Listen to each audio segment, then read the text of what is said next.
the late 13th century, early 14th century armor. There's a transitional period between the small plates and the full plate stuff that you see and the super shiny stuff going around.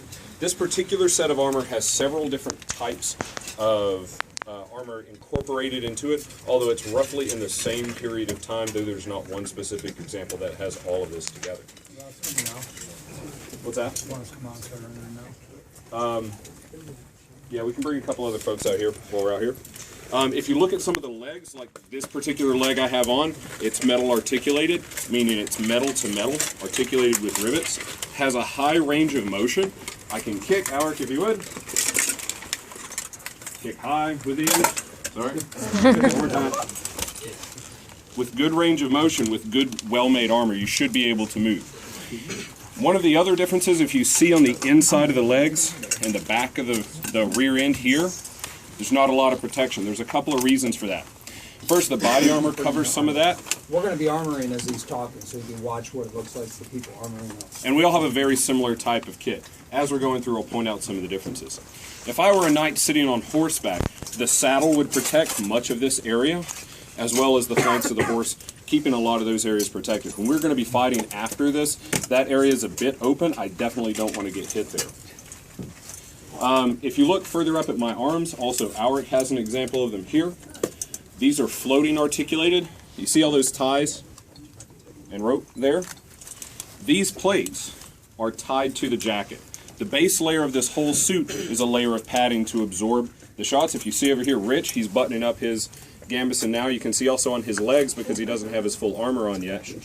That stuff, yeah, suck it in, Rich. That's the padded base layer underneath. Was anyone here for our myth busting panel last night? Awesome, when we were slamming the huge steel rod really hard into metal. Well, you still want padding underneath that.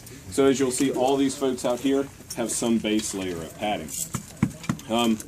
If we move over to Sam's suit here, Sam has a lot of fantasy stuff incorporated in that, which is very cool, but there are some accurate medieval examples included here. If you'll see the mail shirt, and by the way, chain mail is like saying tuna fish or ink pen or hose pipe. Chain and mail are the same thing. So chain or mail, but chain mail is like tuna fish.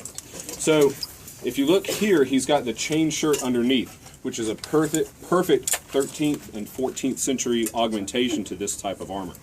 This would prevent small thrusts in here from penetrating into vital areas, and it still allows for good cut protection as well as good movement.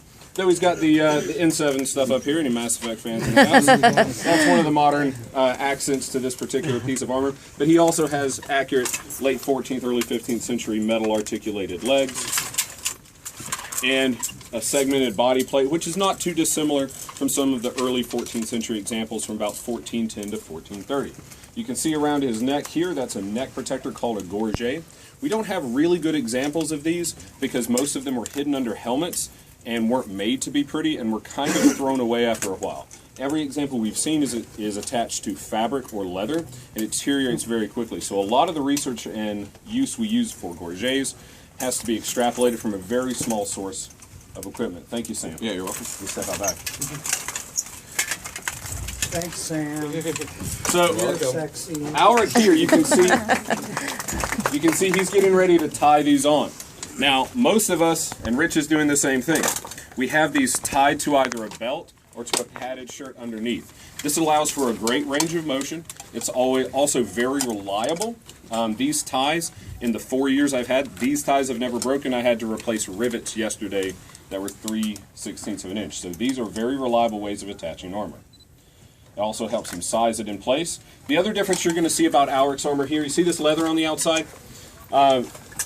On the inside are splints. If you ever played Dungeons and Dragons or something like that, you've heard of splint mail. No one ever called it splint mail, it was just splinted armor. But these rivets hold those plates in place on the back. Additional to that, has anyone ever heard of studded mail, like studded leather? Very few examples of that. One, because the leather would deteriorate, but in reality, what you're seeing in those medieval examples that they drew from to create the armor for those games, they see these and think that's the armor. It's not, it just holds the plate in place. Also still has a good range of motion. Plates on the inside for the upper arm called the rear brace. For the lower arm, a van brace. different than the 2-plate version that I have on here. This is the elbow protector, called a cop, and if you'll pardon my language, this is an accurate term for it, the cooter.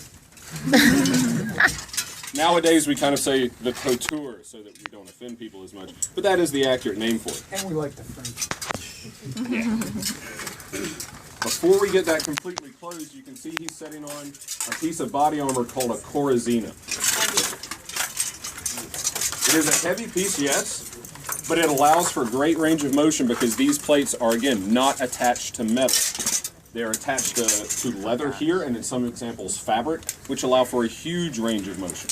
You can see he's buckling it here, and the plates are going to overlap to perform extra protection for the chest. I'll show you a different version of a multiple-piece chest in just a moment when I finish armoring up.